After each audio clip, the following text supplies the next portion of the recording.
Bien, y el archivo de la primera etapa de la causa por la entrega del pasaporte a Sebastián Marcet ha generado muchísimas repercusiones a todo nivel y especulaciones también en la forma en que se ha procesado todo esto y distintas posiciones de acuerdo al lugar que ocupó cada uno en todo este y que ocupa en este proceso. Por eso hemos convocado hoy al senador Mario Vergara para hablar, entre otros temas, en el tiempo que nos dé de este asunto, porque recordemos además que Vergara fue el miembro interpelante en aquella famosa interpelación en la que comparecieron el canciller Francisco Bustillo, la subsecretaria Carolina H., el ministro del Interior Luis Alberto Heber y también en esa oportunidad el subsecretario Maciel. Mario Vergara, bienvenido, un gusto. Un gusto estar con ustedes, con la teleaudiencia. Antes de comenzar esta nota, me explicaba que en realidad lo que se ha archivado es la primera parte de la causa. Es que necesario, la causa sigue, vamos a aclararlo. Ahí está, es necesario ser preciso, ¿verdad?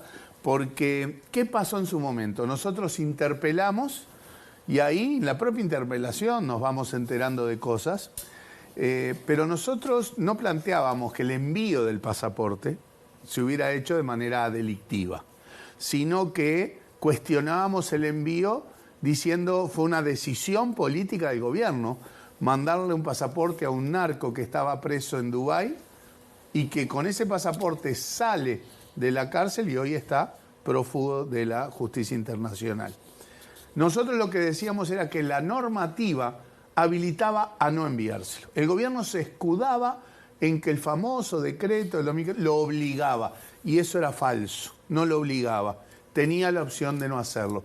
Ahí estaba nuestro cuestionamiento político.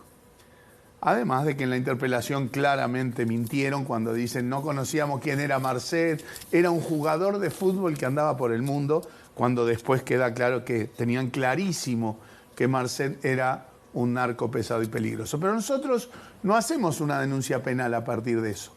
Es el fiscal que de oficio pide la versión taquigráfica de la interpelación y la hace investigar en la fiscalía. La fiscalía, bueno, dice, sí, acá no hay un tema delictivo y archiva esto, eso es lo que se archiva. Pero lo importante de este archivo y del dictamen del fiscal es que reafirma que los ministros le mintieron al Parlamento, que ocultaron información, y eso es institucionalmente muy grave, porque ir a mentir al Parlamento y ocultar y destruir información que tenían que enviar a la justicia agrede el equilibrio de poderes, ¿verdad? Con lo cual, y esa parte, la del ocultamiento, sigue. En la Fiscalía se sigue investigando y creo que una noticia tan o más importante que la del archivo es que fue citado el presidente de la República para comparecer por ese otro caso que es el ocultamiento de información al Parlamento y a la justicia por parte de los ministros y por parte de su asesor estrella, Lafluf, ¿verdad? Que fue un poco el que orquestó esa reunión donde se confabulaban los ministerios para mentir y ocultar información y a la que el presidente pasó a saludar. O sea que vamos a tener al propio presidente compareciendo por este caso, particularmente porque avanza. Ahora, el ministro del Interior, Luis Alberto Heber, ayer dijo que salió indemne de todo este episodio, que él no le mintió al Parlamento y que no habló de los chats porque dice que el Frente Amplio no se lo preguntó. Estamos hablando de aquellos chats que revelaban y confirmaban de alguna manera que se sabía quién era Marcet. Es inconcebible que se diga eso, ¿verdad? Es inconcebible. Si uno tuviera todas las respuestas a priori, no precisas interpelar. La interpelación es para que el Ejecutivo, los jerarcas, informen. Además de que es falso, porque hubo preguntas ahí que no se contestaron. Además de que también es falsa esa noción de que no pedimos información, porque cuando nos enteramos de esos intercambios, pedimos a la Cancillería esa información, que no nos la envió. Fuimos por acceso a la información pública, le exigimos a la Cancillería el envío de esa información, la negó y terminamos en un juez. Un juez tuvo que obligar a la Cancillería para que le dé a los legisladores el contenido de estos chats de los intercambios entre los dos subsecretarios que dejaban en claro que sabían quién era Marcet y que mintieron en el Parlamento. Eso para mostrar que la vocación de transparencia del gobierno es nula. No es la primera vez que tenemos que ir a un juez, para que también nos pasó con el contrato del puerto. Pero además hay que decir que, bueno, sí hubo consecuencias para, tú decías el ministro del Interior, es el ex ministro del Interior, porque una consecuencia de todo esto clarísima fue que el ministro del Interior y el ministro de Relaciones Exteriores tuvieron que salir, dejaron de ser ministros, saltaron, porque quedó al desnudo una cosa que es muy grave, que es definir mentirle al Parlamento, que es mentirle a la ciudadanía. Consecuencias políticas, vaya si hubo. No sé si hay antecedentes en la democracia uruguaya en donde dos ministros de Estado, el canciller y el ministro del Interior, caen simultáneamente por un caso como ocurrió en este. En todo caso, esto no termina acá, ¿no? Todavía Exacto. Tiene esa continuidad. Vamos a ver qué pasa con el episodio de la declaración de Lacalle. Claro, porque Lacalle está siendo citado a comparecer por el tema del ocultamiento, porque otra cosa que hay que esclarecer, que siempre se ha sido muy opaco, y eso es lo que genera suspicacias, porque si no hay buenas explicaciones, aparecen las suspicacias. ¿Cuál fue el verdadero rol, el verdadero involucramiento del presidente en esa confabulación?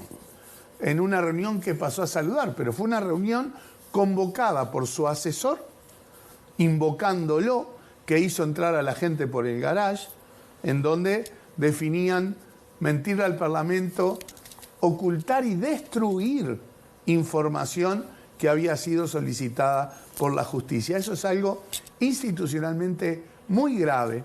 Y yo lo ato a otra declaración pública que hizo al tiempo el presidente, que dijo, la FLUF, el asesor, se comió un garrón.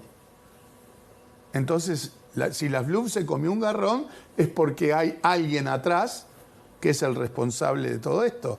Bueno, si el presidente sabe quién es el responsable de esto y la FLUF se comió un garrón, creo que corresponde que informe a la ciudadanía de por qué dice que la FLUF se comió un garrón y quién es el responsable de tamaño delito institucional, que es el del Ejecutivo mintiéndole al Parlamento y destruyendo información que debía ser enviada a la justicia. Dejemos este tema por ahora, Vergara. No nos tenemos mucho tiempo, pero bueno, hablemos de algunos temas que también tienen que ver con la realidad y que están atados justamente a su rol como economista. El gobierno declara el éxito de la política económica y va a dejar el mismo déficit que criticaban en la administración del Frente Amplio y endeudamiento por obras. ¿Qué visión tienen ustedes del Frente Amplio? El déficit que previsiblemente va a quedar después de este gobierno va a ser más alto que el del 2019, cuando ellos mismos decían que era catastrófico.